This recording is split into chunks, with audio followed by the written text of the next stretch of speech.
What's up? I'm Vin, and today I want to go through this quadratic equations practice test, and I'll leave a link to a copy of this test in the description below. So first up here we have for questions 1 through 6, we're going to factor the following quadratic expressions completely. And we're starting off here, we have for question 1, x squared plus 8x plus 12.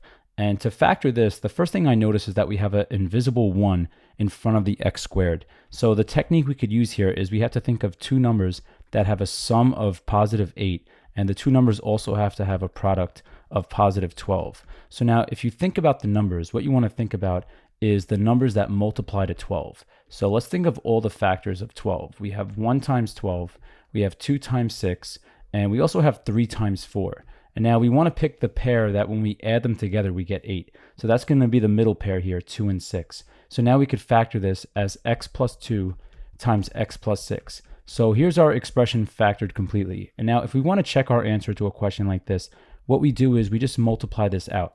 So I'm going to write out we have x plus 2 times x plus 6. And if we distribute, we have x times x is equal to x squared. And then we have x times 6 is 6x. And then we have 2 times x is 2x, and then 2 times 6 is 12. So now we combine like terms here, 6x plus 2x is going to give us 8x. So we have x squared plus 8x plus 12, and notice that this matches what we started with, so our answer is definitely good. So now question 2, we have x squared minus 9x plus 18. So this time around, we're looking for two numbers that have a sum of negative 9, and the two numbers have to have a product of positive 18. So now think about it, the product is positive and the sum is negative. That means that the two factors are both going to be negative. So when I start listing the factors of 18, I'm just going to put negatives in front of both numbers. So we're going to have negative 1 times negative 18. We also have, we could use negative 2 times negative 9. And then we could also list here, we have negative 3 times negative 6. So now we just have to think of which pair, when we add them together, gives us negative 9. And that's going to be this pair over here. Negative 3 plus negative 6 gives us negative 9. So we could factor this as x minus 3 times x minus 6. So this is our solution to question 2. So now question 3, we have x squared minus 7x minus 30. And once again, we have another example where there's an invisible 1 in front of the x squared. So when we factor this, we just have to come up with two numbers that have a sum of negative 7 and a product of negative 30. So now we have a product working out to a negative. So this time around, we just have to be a little bit careful. We have to think of what are the two numbers. So first I just list the factors of 30. So I think of 30, I have 1 times 30, I have 2 times 15, I have 3 times 10, and I also have, I could do 5 times 6. So now I look at these pairs of factors and I look for the pair that's 7 away from each other. So notice that 3 and 10 are 7 units away from each other. 2 and 15 would be 13 units away, 1 and 30 are 29 units away, and 5 and 6 are 1 unit away. But since 3 and 10 are 7 units away, my mind is immediately drawn to these two. And then the next thing that I think of is I have to decide which of those is going to be positive and which one's going to be negative. So we just have to look here. If I had negative 3 and positive 10, that would give me negative 3 plus 10 is 7. But if I had 3 minus 10, that would give me negative 7. So notice that the pair we want to go with 3 times negative 10, which gives us negative 30. So once again, you just have to be a little bit extra careful when you have a negative product. Now, of course, we're looking for factors that multiply to negative 30. So when I'm thinking about these, technically I could say negative 1 times 30, I could say negative 2 times 15, or maybe I say 5 times negative 6. But the pair that we want is 3 times negative 10. So now we just have to factor this. So I'll just write the factors over here that this is going to factor to. We're going to have x plus 3 times, we have x minus 10. And this is our expression for question 3 factored completely. Question 4, we have this quadratic expression here, and this is a difference of two squares. So this formula that I'm going to write down over here is very helpful for a question like this. So anytime you have a difference of two squares, that's something in the form of a squared minus b squared. You could factor this very nicely to a plus b times a minus b. So for questions like this, when I recognize that it's something in the form of a difference of two squares, all I do is I take the square root of the first term, because notice here, if I go from a squared to a, that's just taking the square root of a squared. So I take the square root of the first term, and the square root of 4x squared is equal to 2x. Now, you're going to see later when we solve quadratic equations, when there's an equal sign, when we take the square root of something like x squared later, we're going to say plus or minus x. But when all we're doing is factoring, we don't have to worry about this. We could just say the square root of 4x squared for an example like this is just 2x. And now I take the square root of the second term, and we'll have the square root of 9 is equal to 3. So this tells us in the terms of the formula, we could say a is equal to 2x, that's the square root of the first term, and then our b term here is the square root of the second term, and that's going to be equal to 3. All right, remember, we're taking the square root of 9 here. We'll just make that a little bit neater. The square root of 9 is equal to 3. So now to factor this, we're just going to write a plus b, or we're going to write 2x plus 3, and we're multiplying that by 2x minus 3. Okay, so we're just doing a plus b times a minus b. So for question 4, that's our expression over here factored completely. Question 5, we're factoring a trinomial where the leading term has a coefficient not equal to 1. So for situations like this, the first thing I look to do is factor out a greatest common factor. And I look here, we have 3, 21, and 30, and all of those numbers are divisible by 3. So our greatest common factor here is going to be equal to 3. And for what's going inside the parentheses here, I like to use this little trick. I just think about dividing each term inside here by the greatest common factor 3. So we have, I'm going to write it like this. We have 3 times, and inside the parentheses, we have 3x squared minus 21x plus 30, and we're dividing each of those terms by 3. So this is the math that I'm doing in my head when I factor. And I have 3 divided by 3 canceling. So my first term inside the parentheses is going to be x squared. And then we have minus 21 divided by 3 is 7. So we have 7, the x tags along. And then we have plus 30 divided by 3 is 10. So here is our expression factored. But no, if we stop here, this is a very dangerous bear trap. We were told to factor completely, and that means we have to keep factoring until we can't factor anymore.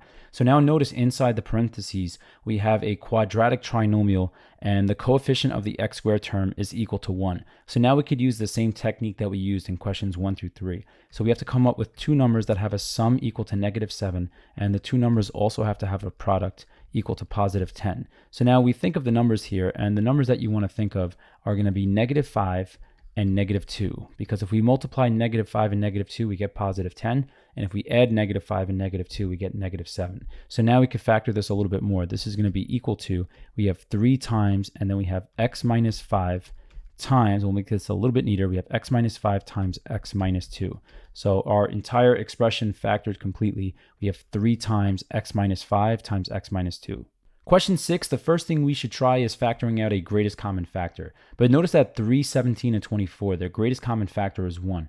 So we can't use this approach that we use for question 5. So for question 6, we're going to have to use a technique called the AC method. And the AC method refers to when you have a quadratic expression in the form of ax squared plus bx plus c, you target the AC term first. So notice here we have a is equal to 3, we have a b term equal to -17, and we have a c term here equal to 24. So our AC term, that's the product of the a and the c term. So we're going to do 3 times 24, and 3 times 24, if we work that out, is 72. And then our b term is -17. So the way this technique works is you have to come up with two numbers that have a sum that's equal to the b term, and the product has to be equal to the AC term. So this is a lot like what we did for questions 1 through 3, and also what we did here. And just know that the AC method does work on trinomials like this, the x squared minus 7x plus 10. But we use this in situations where the coefficient of the x squared term is not equal to 1. So this is just another factoring technique to try out. So now we can come up with two numbers that work here. If you think about this carefully, the two numbers that work are -8 and -9. You can see here, if we add these two, we get -17. And if we multiply these two, we get +72. But now what we do from here is we use these two numbers, -8 and -9, and we split the middle term using these two numbers. So now we could say that this is equal to, we're going to have here, we're going to have 3x squared, and we're going to break -17x into, we could write -8x minus 9x. And it doesn't matter if I say -9x minus 8x, I'm still going to get the same answer at the end. So now I tack on the plus 24. And what's nice about the AC method is if I combine -8x and -9x, it brings me right back to the start. So this is equivalent to what we started with. So now the next thing we're going to do here is factor by grouping. So I look at the first two terms here and I take out the greatest common factor. And the greatest common factor between 3x squared and 8x is going to be x. So I take out an x, and if I divide each of these terms by x, I'm going to be left with 3x and then -8 inside here. And if I want to be sure I did this right, I could do x times 3x is 3x squared, and I could do x times -8 is -8x. But now for the next part here, I just have to be a little bit strategic. So I'm going to say here, how do I generate a 3x minus 8 from factoring out a greatest common factor of these two terms? So I have to be careful, because if I say let's factor out a positive 3, so I'm going to write down something wrong real quick. We have plus 3. I would be left with negative 9x divided by 3 is minus 3x. And if I do 24 divided by 3, that's plus 8. But you see here that 3x minus 8 does not match negative 3x plus 8. This is no good. So I have to be a little bit strategic when I use the AC method. Instead of factoring out a positive 3, I'm going to factor out a negative 3. And notice this time around, if I divide by negative 3, negative 9x divided by negative 3 is 3x. And if I do 24 divided by negative 3, that gives me minus 8. And then look what we just accomplished here. Notice that we have matching factors here, 3x minus 8, 3x minus 8. So you know you're doing the AC method correctly if you get matching factors at this step. So now I could take out the matching factor 3x minus 8, and now I just write the leftovers inside here. I'm left with x on the first term, and I'm left with minus 3 on the second term. So here's our expression for question 6, factored completely.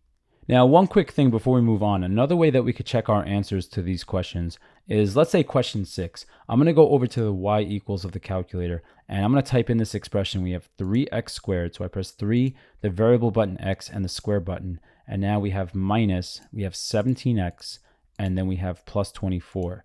And then I look at what I found for this answer here. We have the factors were 3x minus 8 and x minus 3. So in the y2 spot, I'm going to write 3x minus 8. And I'm going to write next to it in the parentheses here, we have x minus 3. And if I did this correctly, when I press graph, these two graphs here are going to overlap completely. And notice they did. And another way I could check my answer is I could press second graph and go to the table. And notice that all of my y values match in the y1 and y2 column. So that means that we did in fact factor this completely. So this is just a pretty quick way that you could check your answer to questions like this, and it will tell you if you factored correctly. So now questions 7 through 10, we're going to find the roots of the quadratic equations, and only an algebraic solution is going to count for full credit. And we're going to write our answer in simplest radical form when appropriate. So for this question here, let's see, how could we approach 3x squared minus 12 equals 0? So for this one, the first thing I would do is factor out a greatest common factor. So I'm going to take out a 3, and if we divide each of these terms by 3, we're going to be left with x squared minus 12 divided by 3 is 4. And now this is equal to 0. And now notice, just like before, now we have a difference of 2 squares. So I'm going to have 3 times, and I have my parentheses ready to go here. And I take the square root of x squared, so we have x, and then we have plus or minus, and the square root of 4 is equal to 2. So this is how we factor our difference of 2 squares. And now we set everything equal to 0. So now for the next step in this question, we're going to use the zero product property, which states when we have a product of terms like this and the product is equal to 0, that means that one of these factors has to be equal to 0. Now, setting the first term equal to 0 doesn't make any sense because 3 will never equal 0. But we can set x plus 2 equal to 0. So when is x plus 2 equal to 0? This we could find by just subtracting 2 on both sides, and this will tell us x equals negative 2 would be a solution to this equation. And now for this factor over here, the x minus 2 factor, we could also set this factor equal to 0 and think, when is x minus 2 equal to 0? This is true when x equals positive 2. So here's our two solutions to question 7. Now, we were told that only an algebraic solution will get full credit, but that doesn't mean we can't use the calculator to check our answer. So if we type in 3x squared, and then we have minus 12, and we want to know when is this equal to 0. Just know that a quadratic function is equal to 0 when the graph intersects the x-axis, because that's when the y value is equal to 0. And we get to see here that the roots are going to be negative 2 and positive 2. The roots are where the graph crosses the x-axis. And if I want to be 100% sure, I could press second graph, and notice here if we scroll up, let's see, at negative 2, the y value is equal to 0, and at x equals positive 2, the y value once again is equal to 0. So now for question 8, we're going to solve this quadratic equation by factoring. We need two numbers that have a sum that's equal to 11, and the two numbers also have to have a product equal to positive 18. So we think of the two numbers here, that's going to be positive 2 and positive 9. So that's going inside the factors here, and we set this equal to 0. But remember, this will work out if one of these factors is equal to 0. So the two possibilities here is that either x plus 2 is equal to 0, or we could have x plus 9 equal to 0. And if we solve these two equations here, we subtract 2 on both sides for the first equation, that gives us x equals negative 2. And for our second equation, we do minus 9 on both sides, and we're going to have x equals negative 9. So here's the two solutions to question 8. Question 9, we're solving this quadratic equation, and the first thing we could try is factoring out a greatest common factor. But notice that the greatest common factor of 2, 6, and 3 is equal to 1. So that's not going to help us here. So the next thing I would try is the AC method. We have A equals 2, we have B equals negative 6, and we have C equals 3. So if we multiply the AC term, we're going to have AC is equal to 2 times 3 is equal to 6, and our B term is equal to minus 6. So then we would have to be able to come up with two numbers that have a sum equal to negative 6, and the two numbers would have to have a product equal to positive 6. But if we think about this, we have a negative sum and a positive product. That means both numbers would have to be negative. So if I try negative 1 times negative 6, those two multiply to 6, but when we add them, negative 1 plus negative 6 is equal to negative 7, not negative 6. So this pair doesn't work. We could try negative 2 times negative 3. That's equal to 6, but when we add these two, negative 2 plus negative 3 is negative 5, not negative 6. So if you can't find any pair of numbers that works, that means the AC method doesn't apply, and that means that your roots to the equation here are going to be irrational. And anytime that happens, that means you have to use the quadratic formula. So we're going to use the quadratic formula here. And the quadratic formula is the most reliable way to find roots of a quadratic equation. So here is the quadratic formula. We have negative b plus or minus, and then we have the square root of b squared minus 4ac all over 2a. And just know, once again, we use this formula when we have something in the form of ax squared plus bx plus c is equal to 0. So this is how we find the solution for x. So next, what we're going to do is we have x equals, and we have negative b. So just be very careful. Don't write something like this. Okay, this is a very, very dangerous bear trap. Notice we have negative b, and b is equal to negative 6. So I would have minus 6, and that would change to plus 6. And then we have plus or minus the square root of, and then we have b squared, and we have b squared, so we're going to have negative 6 in parentheses, and this is being squared. Just be sure that you don't write something like this. Okay, this is another very dangerous bear trap, and students often write this like this in the calculator, and this is going to give you negative 36, because technically if we use order of operations, we do exponents first, and then we would multiply. So think of this as negative 1 times 6 squared, and that would give you 36 times negative 1, which is negative 36. So once again, just be very careful with how you write this in. You have to make sure that if you are going to use a calculator, that you put parentheses around the negative 6. So now we have minus 4 times a is equal to 2, and we have c is equal to 3. And then we're dividing all of this by 2 times a, and a is equal to 2. So now from this stage here, we just have to simplify.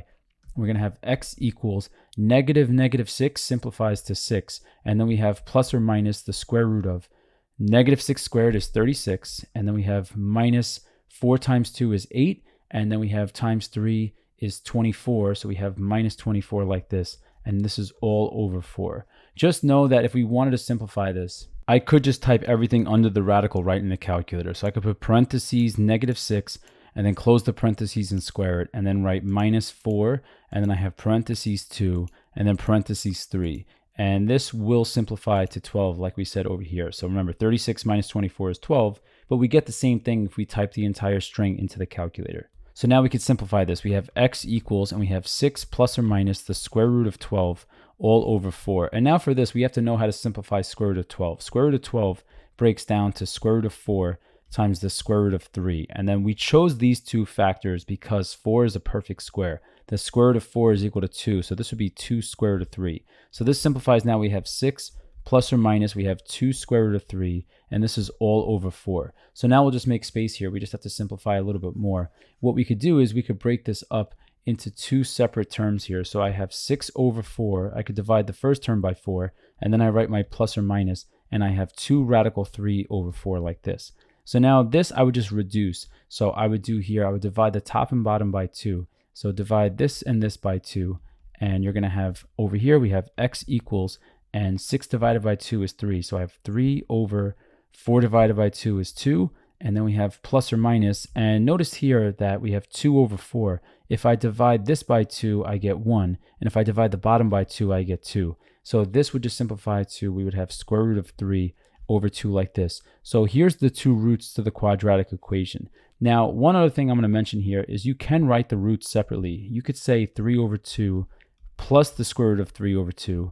And then you could also say your second root is x equals 3 over 2 minus the square root of 3 over 2. Now, one more thing before we move on, what we could do is we could type this in the calculator to check our answer. So I'm going to press alpha y equals enter to pull up a blank fraction, and we have 3 over 2. And I'm going to check this root here. So we have 3 over 2 plus the square root of 3 over 2. I'll write alpha y equals enter, and I'm going to write square root 3. So I have second x squared 3, and then this is over 2 like this. And I press enter, and now I'm going to store this number in the letter A. So I'm going to press the store button, and I'm going to press alpha to activate the letters and press math to get A. And now I'm going to press enter, so that now every time I write A, I get this number here. And now I'm going to plug this back into the original question here. We had 2x squared minus 6x plus 3 equals 0. So what I'm going to have is I'm going to have 2 times, we have alpha math pulls up A, and I'm going to square it. And then we have minus 6 times A, so I have alpha math to get A, and then I have plus 3. And if we did this right, we should get 0. And notice that we do get 0. So question 10, we're solving this quadratic equation, and this is a very messy quadratic equation. The first thing I would do is expand this product here. So we have 3x times 3, that's going to give us 9x. And then we have 3x times negative x is negative 3x squared. And then we have negative 1 times 3 is minus 3. And then we have negative 1 times minus x is plus x. And now I just tack on, we have plus 4x squared. We have plus 19 is equal to 0. Just remember, the goal when you have a situation like this is to condense this down to a trinomial so that you could factor or use the quadratic formula from before. So here I look to combine like terms. We have negative 3x squared and 4x squared. And if we combine those two, 4x squared minus 3x squared is 1x squared. And then next we have, let's look for the x terms. We have 9x plus 1x, and that's equal to 10x. So I have plus 10x. And now for the constant terms here, we have negative 3 and we have positive 19. And 19 minus 3 is equal to 16. And now we set this equal to 0. So now we have to think of two numbers that have a sum that's equal to 10. And the two numbers have to have a product equal to positive 16. And remember, we could use this technique because we have an invisible 1 in front of the x squared. So now the two numbers that work here are going to be 8 and 2. So I could factor this to x plus 2 times x plus 8 and set this equal to 0. And now if I set each factor equal to 0, this is going to give me for the first factor, we're going to have x plus 2 equals 0. And if we solve here, subtract 2 on both sides, we're going to have x equals negative 2. So that's our first solution. And now if we set the second factor equal to 0, x plus 8 is equal to 0 after we subtract 8 on both sides when x is equal to minus 8. So these are the two solutions to this equation above. Now, that last example that we just did was very, very messy. So I would definitely type this in the calculator to see that we did this right. So we had 3x minus 1, and we multiplied this by, we had 3 minus x. And then after this product here, we had plus 4x squared, and we had plus 19. And our two solutions here worked out to negative 8 and negative 2. So that means if we did this correctly, the graph, whatever it looks like, should cross the x-axis at negative 2 and negative 8. So we press graph here, and notice at negative 2 and negative 8, this parabola crosses the x-axis. So our solutions here are good. Question 11, we're going to solve this equation by completing the square. And for this question here, what I like to do is I like to get the x squared and the x term by themselves. So I'm going to do minus 5 on both sides to start. And that's going to give us, we're going to have x squared, we're going to have plus 10x, and then 5 minus 5 cancels, and I'll leave a space, and we're going to have this is equal to 0 minus 5 is negative 5.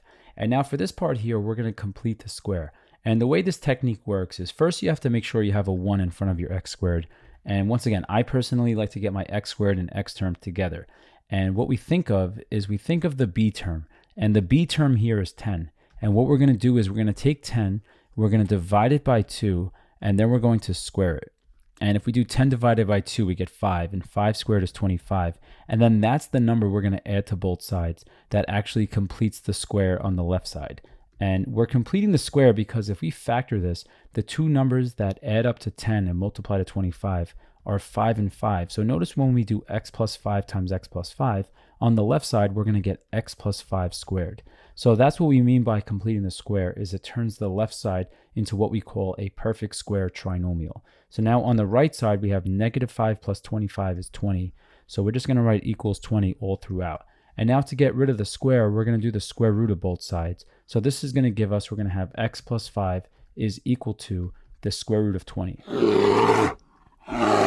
But no, this is a very, very dangerous bear trap. We just have to be very careful here. Just know when you take the square root of an x term like this squared, you have to use this idea that the square root of x squared when you're solving equations like this is equal to plus or minus x. Later on in math, you're going to come across if you take the square root of x squared, it's actually equal to absolute value x. But for questions like this, we just have to say plus or minus. So when I take the square root of x plus 5 squared, I'm going to say x plus 5 is equal to plus or minus the square root of 20. So now I would simplify the radical on the right side. We're going to have x plus 5 equals, and we have plus or minus, and now square root of 20, I could just simplify that over here for now. We have the square root of 20 is equal to the square root of 4 times the square root of 5. And I'm choosing 4 and 5 because 4 is the biggest perfect square factor of 20. So now from here, what we do is we're going to have the square root of 4 is equal to 2 times the square root of 5. So we have plus or minus 2 radical 5 like this. And now all we have to do is subtract 5 on both sides. And this gives us our solutions to question 11. We have x equals negative 5 plus or minus 2 times the square root of 5. Question 12, we want to write this equation in vertex form. So for this question here, we have to know the formula for the vertex form of a quadratic equation. And that's y equals a times x minus h squared and then plus k. And now just know that a refers to the coefficient of x squared. Remember, this is our a term, this is our b term, and this is our c term. H and k refers to the coordinates of the vertex. So the h term is the x coordinate of the vertex, and the k term is the y coordinate of the vertex. And the vertex of a parabola is the turning point. So there's a few ways we could find the vertex. We could look at a graph, or we could use the formula. And the formula to find the x coordinate, the h term, is equal to negative b over 2 times a. So we'll just make that a little bit neater. We have negative b over 2 times a. And that would tell us that h equals, b is 12, so we'll have negative 12 over 2 times a is equal to negative 2. And now if we simplify this, this gives us h equals negative 12 over negative 4, and that simplifies to positive 3.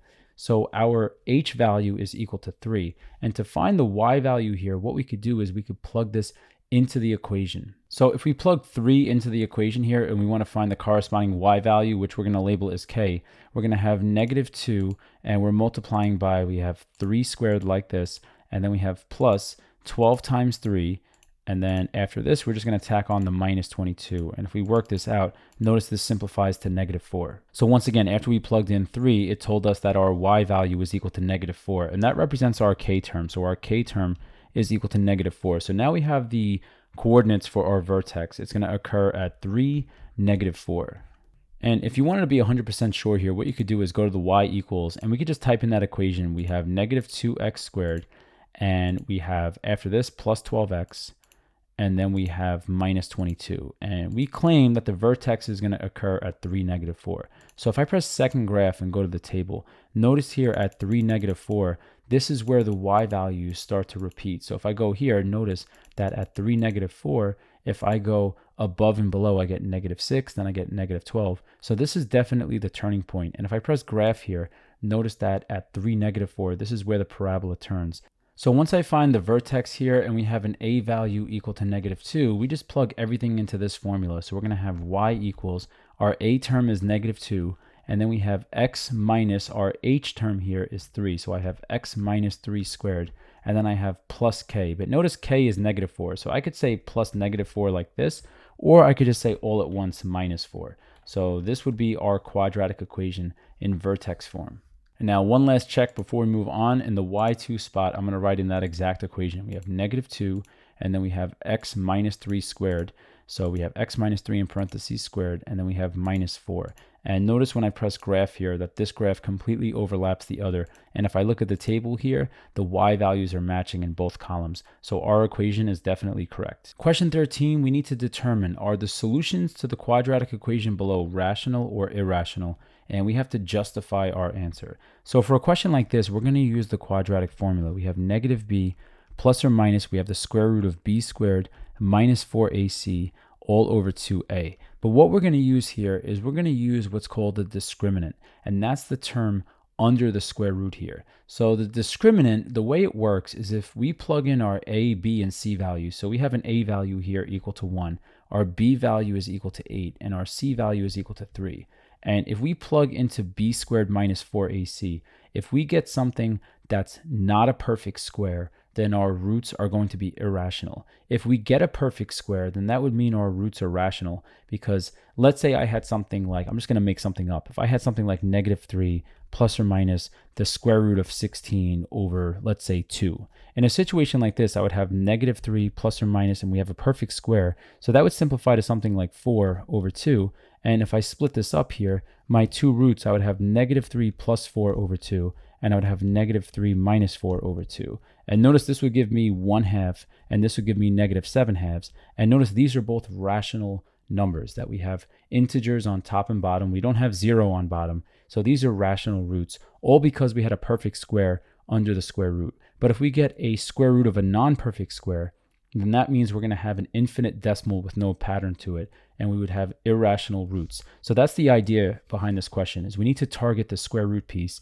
We're determining here what type of roots we have. So let's go ahead and focus on that. So now we're going to plug into this, to the formula here, but once again, we're only going to be plugging in to this part over here, to the b squared minus 4ac. So if we look, the b squared minus 4ac, if we do 8 squared minus 4 times 1 times 3, let's see how this works out. This is going to give us, we have 64 minus 12, and 64 minus 12 is equal to 52. And if we look at 52, 52 is not a perfect square. So when we think about this, this is going to tell us that our roots are irrational because our discriminant here is not a perfect square.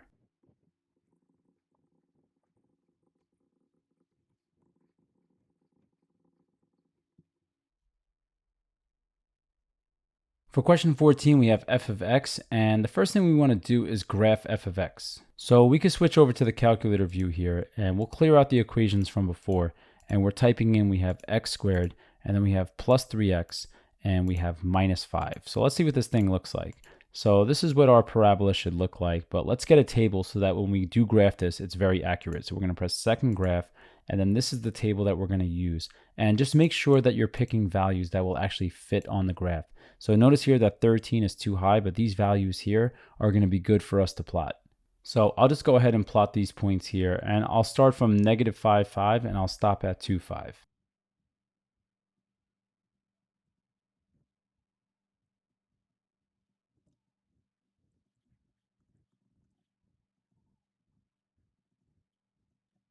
Okay, so now that we have this graph, now we're going to go on to part B. We have to determine and write the equation of the axis of symmetry of y equals f of x. So now the axis of symmetry here is going to be the vertical line that just acts as a symmetry line here, that if we were to fold the parabola over that line, it would fall onto itself. So in this case here, notice this is a tricky example where the vertex is going to happen between these two values here, because notice that we have -7, -7, but the turning point is going to be between those two at -1.5. Now, if you want to find it more directly, just use that formula from before. We have -b over 2a. Not only does this tell you the x coordinate of the vertex, it also tells you the equation for the axis of symmetry, which is a vertical line here. So we have x equals, and our a value is equal to 1, our b value is equal to 3, and our c value is equal to -5. So if we want to be 100% precise, we could use this formula, and we have -b, and b is equal to 3,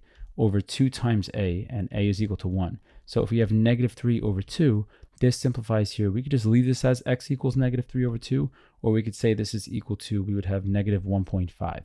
So our equation, we could say, is x equals -1.5. So this would be our equation for the axis of symmetry. Now, one thing to see here before we move on, if I just go ahead and draw a vertical line like this, and we transfer this over to the graph, notice that at -1.5, this vertical line is in fact cutting the parabola in half. So this axis of symmetry is looking good. So in part C, we have to find the coordinates of the vertex, and the vertex is going to happen here when x is equal to -1.5. So we have to know what's our y value when x is equal to -1.5. And there's a few ways we could find this. We could press second window and turn the independent variable from auto to ask and press enter. And now if I press second graph and go to the table, everything's blank. But now I could type in custom values. So think of the values I had before. I had 2, 5. So if I press x equals 2 and I press enter, it gives me that value that I want. But let's say I want to know this decimal value here. If I plug in negative 1.5, this is going to give me the y value of my vertex, which is negative 7.25. Now, there is another way we could find the vertex. We could look at the graph here and notice the vertex is a minimum. It's a low point because we have a parabola with a positive a term. So that means the parabola is going to be opening upward like this. So what I could do is I could press second trace and then go to minimum here. I press number 3 and I go to the left of the minimum like this. So I go before the minimum, I press enter once, I scroll to the right and go after the minimum. I press enter a second time and then a third time, and see it gives us negative 1 point. This should say negative 1.5, but that's really close. And our y value is negative 7.25. And then the third way to do this, if I want to know what is my y value at x equals negative 1.5, what I could do is I could press vars, I could go to the right, and I could go to function and write y1, and then I'm plugging in negative 1.5. So I put parentheses, negative 1.5, and this is just a fancy way to type this into the calculator, and it's going to substitute negative 1.5 into the function that we typed in y1, and it's going to give us this here. If you have the newer calculator, you don't have to press the vars button. You could just press alpha trace, and y1 is right there. And once again, I could just put parentheses, negative 1.5, and this is going to give me the missing y value, which is negative 7.25. So now we could just write our answer formally. We want to know the coordinates of the vertex. So I'll just write out here. We have f of negative 1.5. The function value at negative 1.5 was equal to negative 7.25. That represents our y value of the vertex. But if we want to find the coordinates of the vertex, we should write our answer as a point. And we're going to have the point negative 1.5, comma, negative 7.25. So this is the coordinates of our vertex. And now for the last part here, we want to find out on which intervals is the function y equals f of x increasing. And notice that the function is going up, where the parabola is increasing to the right of the vertex like this. So this is the part of the curve where the curve is going up. So now to write out the answer formally, we have to say at what x value does the parabola start to increase, and it starts at the x value of the vertex. So notice for all values of x to the right of negative 1.5. So what we could say here is on which intervals, or which interval, we could say from negative 1.5 to infinity. So we could say from negative 1.5 comma to infinity, this function is going to be increasing. Question 15, we have if the graph of a quadratic function f of x crosses the x-axis at x equals 5 and x equals negative 2, what are the two factors of f of x? So for this question, we have to know the idea that factors and roots have an opposite relationship. So what I mean by that is if we have roots of x equals 5 and x equals negative 2, we have to think of the process of finding roots. And when you find the roots at the very end, the step right before that is you solve for x. So if I were to subtract 5 on both sides for this first root, that would give me x minus 5 is equal to 0. And then if I had this root over here, x equals negative 2, that would come from me subtracting 2 on both sides. So if I had something like x plus 2 equals 0, that would bring me to a root of x equals negative 2. And then if I combine these two like this, the factored step would be, we would have something like x minus 5 times x plus 2 is equal to 0. And then we set each factor individually equal to 0. So if I want to know what are the factors of f of x, then I'm just going to write out these two factors here. We have x minus 5 and we have x plus 2.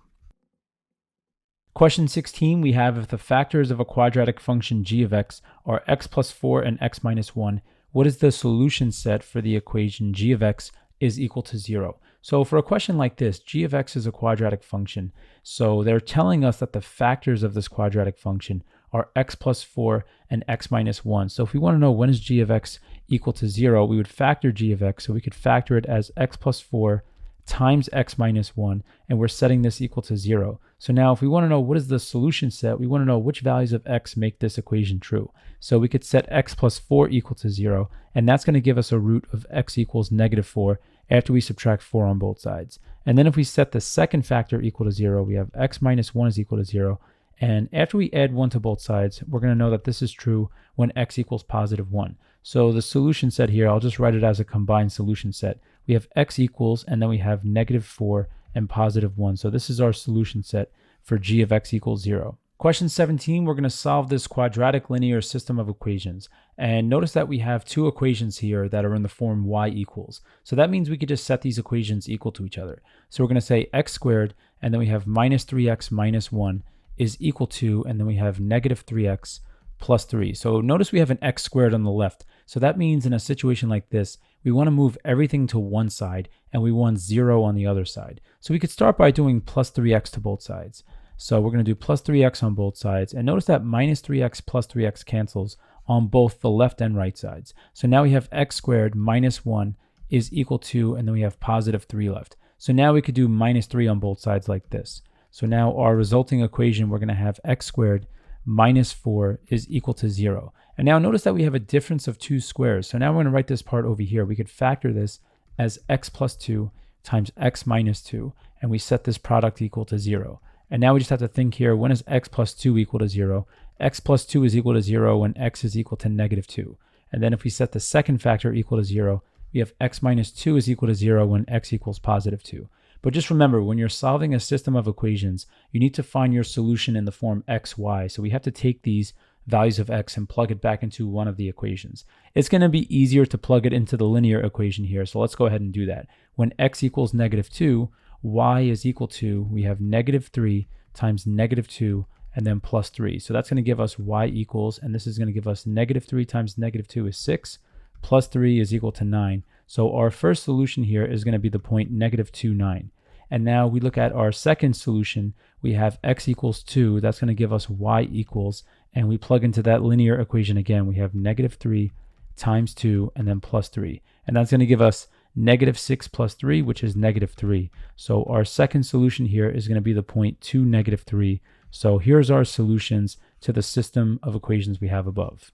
Now, if we want to check our answer to this question, what we could do is we could type in both equations. So we have x squared minus 3x, and we have minus 1. And then our second equation is negative 3x, and then we have plus 3. So I'm just going to go ahead and graph both of these, and let's look at the solutions that we got. We got a solution of negative 2, 9, and notice that negative 2, 9, that's where the graphs intersect. So that answer is definitely good. And then our second solution was at 2, negative 3, and notice that's our second intersection point. If I press second graph here, notice that I'm going to switch the table back to auto. I'm going to hit second window, and I'm going to switch the independent variable from ask back to auto. And if I scroll down to the points here, notice at negative 2, we get y equals 9. And if we scroll down to x equals 2, the y value for both equations is equal to negative 3. And just another way to see this, if I press second trace number 5, that's going to tell me the intersection point. So if I pick out one of these, let's say this one over here in quadrant 4, I'm going to press enter once. I'm going to scroll over to the intersection point and go a little bit past. I press enter a second time and a third time, and notice that it gives me my solution 2, negative 3. So either way, our answer is going to check out. Question 18, we're going to solve this system of equations here. And notice that both equations don't say y equals. So this one's a little bit more complicated, but we could still solve it by substitution. So I'm going to plug the first equation into the second equation. So I'm going to do 3x minus y, and in place of y, I'm going to plug in that first equation. So I'm going to leave space here and say equals negative 4, and I'm going to plug in, we have y equals x squared minus 2x minus 10, and that's going to get plugged in here. So that's going to go in this space over here. We're replacing y, and we're just going to plug in now. So we have x squared minus 2x minus 10. So now what we're going to do is we're going to distribute that negative. Just think of that as a negative 1 in front. So now we're going to distribute, and we're going to have 3x. We have negative 1 times x squared is minus x squared. We have negative 1 times negative 2x is positive 2x. And we have negative 1 times negative 10 is positive 10. And this equals negative 4. So now I'll do plus 4 on both sides to get 0 on the right side. And now we're going to have 3x minus x squared, and then we have plus 2x plus 14 is equal to 0. So now we're going to write the rest over here. So we're going to combine like terms. We have negative x squared, and now I'm going to combine 3x plus 2x is 5x. And then we have plus 14 is equal to 0. But notice here that we don't have a leading term equal to 1. We have a leading term equal to negative 1. So a nice little trick here is we could just multiply everything by negative 1. And just know this notation is acceptable. Just put parentheses around the entire equation and put a negative 1 in front. And that's going to give us negative 1 times negative x squared is positive x squared. And then we have negative 1 times 5x is minus 5x. And negative 1 times 14 is minus 14. And this is equal to 0. So now we have to come up with two numbers that have a sum that's equal to negative 5. And the two numbers have to have a product that's equal to negative 14. And that's going to give us factors of x minus 7 and x plus 2. And we set these equal to 0. But remember what I said before, the relationship between factors and roots is that they are opposites. So if we have a factor of x minus 7, that's going to give us a root of x equals positive 7. And then x plus 2 is going to give us a root of x equals negative 2. So now to find our corresponding y values, I'm just going to use the calculator. So we'll go over to the y equals, and we'll type in this y equals equation. We have x squared, and then we have minus 2x, and we have minus 10. So let's see what's the corresponding y values for those x values. So let's look over here. We have when x equals 7, so we'll scroll down over here to 7. When x is equal to 7, we have y is equal to 25. And when x is equal to negative 2, y is equal to negative 2. So now let's write out our answers. We have when x is equal to 7, y is equal to 25. So 725 is a solution to this system here. And then we have when x is equal to negative 2, y is equal to negative 2. So negative 2 is another solution to this system of equations here. So here are the two solutions. Now, one more thing. Before we move on, let's check our work. So to check here, we're going to plug in these points to the second equation because remember, we got these y values from the first equation. So let's plug in 725 to the second equation here. If we do 3 times x is equal to 7, and then we have minus y is equal to 25, let's see if this is equal to negative 4. So this is going to give us 21 minus 25 equals negative 4, and that's definitely a true statement. So this first one checks out. And let's see if negative 2 works. So we have 3 times x is negative 2 minus negative 2 equals negative 4. And this gives us, we're going to have negative 6, and then this is going to give us plus 2 is equal to negative 4. And that is also a true statement here. So these two solutions are definitely good. Question 19, we have Bear Pond Park is undergoing renovations to its gardens, and one garden that was originally a square is being adjusted so that one side is doubled in length while the other side is decreased by 1 meter. And then we have the new rectangular garden will have an area that is 50% more than the original square garden. And we're going to first write an equation that could be used to determine the length of a side of the original square garden. And then we're going to determine the area in square meters of the new rectangular garden.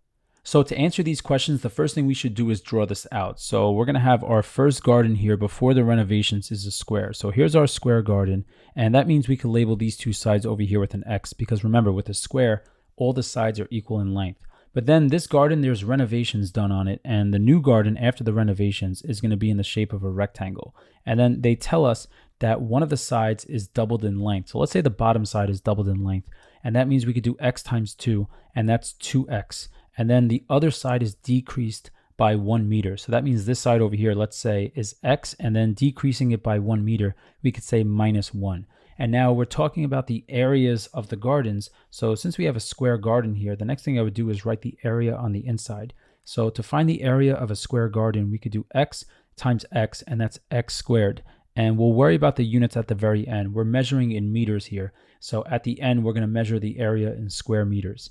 And then for the rectangular garden, we're doing 2x times x minus 1, because to find the area of a rectangle, you do the length times the width. So now if we simplify this, we could say 2x times x is 2x squared, and we have 2x times negative 1 is minus 2x. So now we want to think about how can we write an equation that could be used to determine the length of a side of the original square garden. And remember, the original square garden, the side lengths were x. So we need to set up an equation that allows us to solve for x. So let's think about the areas. We have x squared is the area of the square garden that we're starting with. And then the rectangular garden has an area of 2x squared and then minus 2x. So we have to think about what they told us here, that the new area is 50% more than the old area. So how do you add 50% onto a certain value? That's what we have to think about next. So this is a little bit tricky to do, but if you're really strong with percents, then this part is not too bad. But let's think about, let's say something like, we start with something easy like 100. How would you increase 100? So how would we increase this by 50%? Well, first we would have to think of what is 50% of 100? 50% of 100 is 50. So if I do 100 plus 50, that would give me 150. So that would be a 50% increase of 100. But now, how would you accomplish this with multiplication? 50% is the same thing as 50 out of 100. And this is equal to, if I simplify this, I could cross off the zeros like this. 5/10 is equal to 0.5. So notice if I did 100 times 0.5, that would give me 50. So I would do 100 plus 50. That's how I'm getting to the 150 like this. But there's a faster way to do this. Notice that if I take 100 and I multiply it by, instead of 0.5, if I multiply it by 1.5, that adds the 50% on for us and gives us 150 all in one motion. So let's say I wanted to increase, let's say the number 80. I want to increase this by 50%. So the way I could do it is I just multiply by 1.5, and that would give us, we would say here, 80 times 1.5. And if I did 80 times 1.5, you could check this in a calculator. This is going to give you 120. If I'm doing this without a calculator, I'm just saying 50% of 80 is 40. And if I do 80 plus 40, I get 120. But the big idea behind this is that if I want to increase something by 50%, all I have to do is multiply by 1.5. So now let's think about this.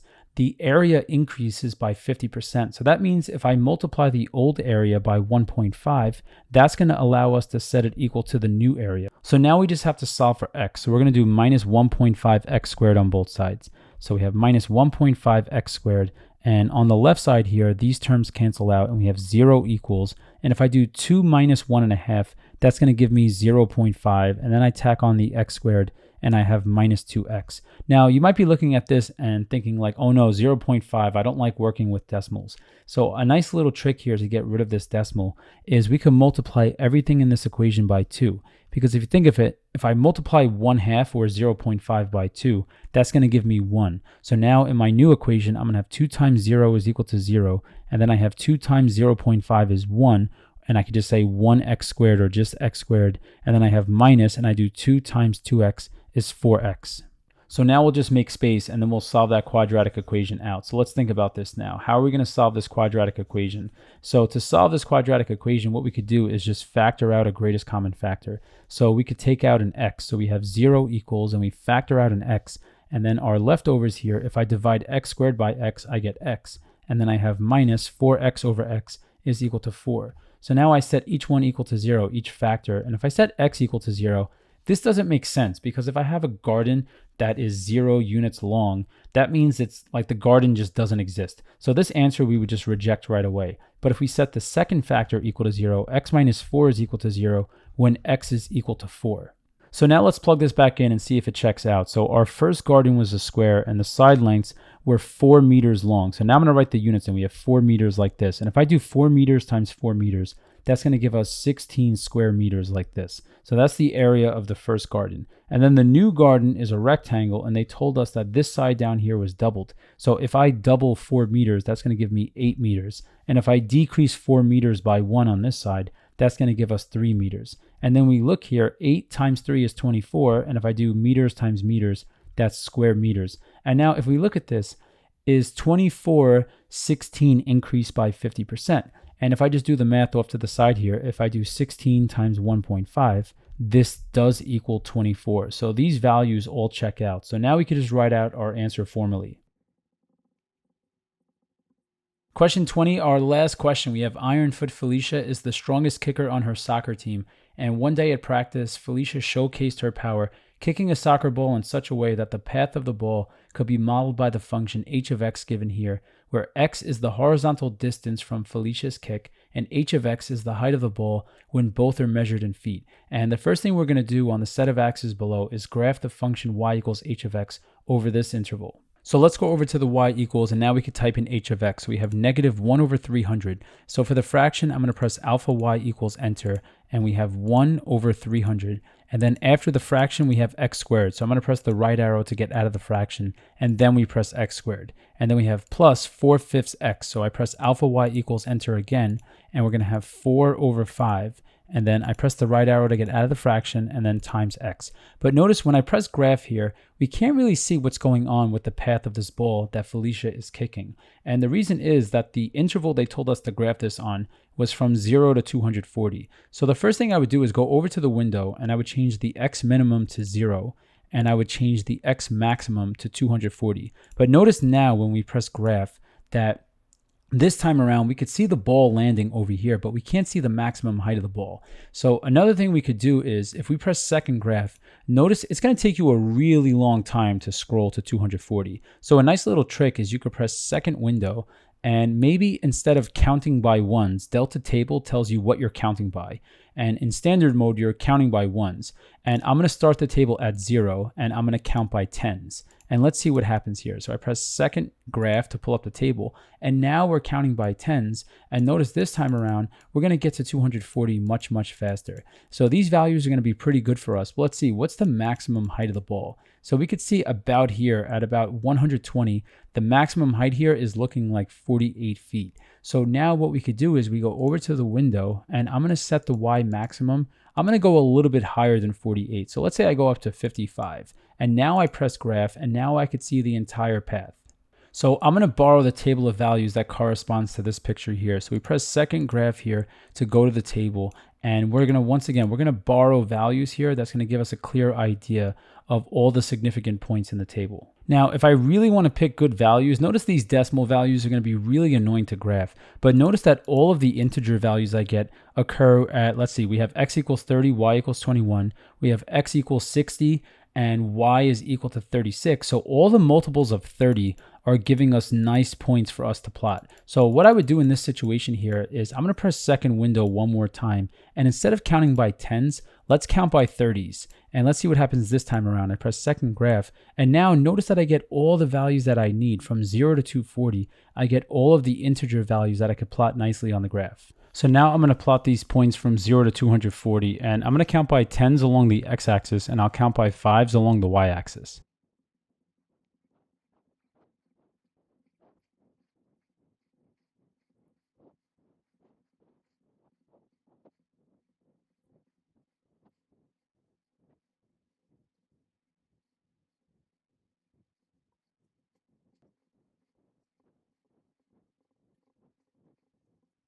So now for part B, we want to determine the vertex of y equals h of x, and we want to interpret the meaning of the vertex in the context of the problem. So just looking at the graph here, we can see the vertex is at this turning point over here, and that's going to occur at 120, 48. So one thing we could do though, if we want to be 100% sure that this is the vertex, is we could think of the formula x equals negative b over 2a. And just remember that our original equation here, if we scroll up, we had an a value here of negative 1 over 300. So we have a equals negative 1 over 300, and we have a b value equal to 4/5. So if we plug these into the formula, we're going to press alpha y equals enter, and we have negative and b is equal to 4/5. So I'm going to put in parentheses 4/5, and then we're dividing by, so on bottom we have 2 times, and a is equal to, in parentheses, we have negative 1 over 300. And notice when we type this into the formula here, notice that this does in fact work out to 120. So once again, our vertex is at 120, 48. Now, I personally like to use the formula because it makes me feel 100% safe that the vertex I found is accurate. And now we just have to interpret this in the context of the problem. So let's think about what the function represents. H of x represents the path that the ball is following after Felicia kicks it. So the vertex here is representing the maximum height that the ball reaches. So the ball is going to reach a maximum height of 48 feet.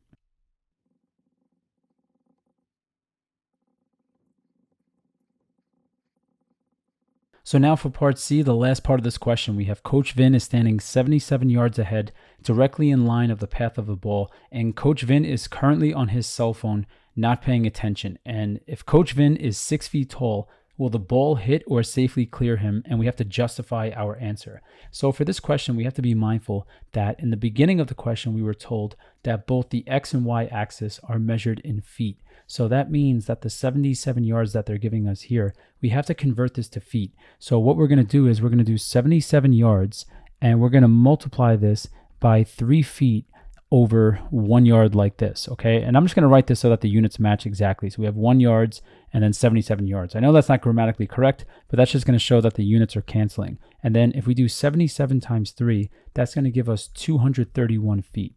So now we have 231 feet. So now what we want to think about is what is the corresponding y value when x equals 231? So we could go back to our function here and it's still saved, but now I'm going to press second window and I'm going to change this from auto over to ask. And now I'm going to press second graph and I'm going to type in 231 and see what's the corresponding y value. So now let's write this out. This tells us our function h of x at x equals 231. So we have h of 231 is equal to, and we have 6.93 feet. And think about this. If Coach Vin is 6 feet tall and 231, so this is 220, 230, 231, that means Coach Vin is standing like about here.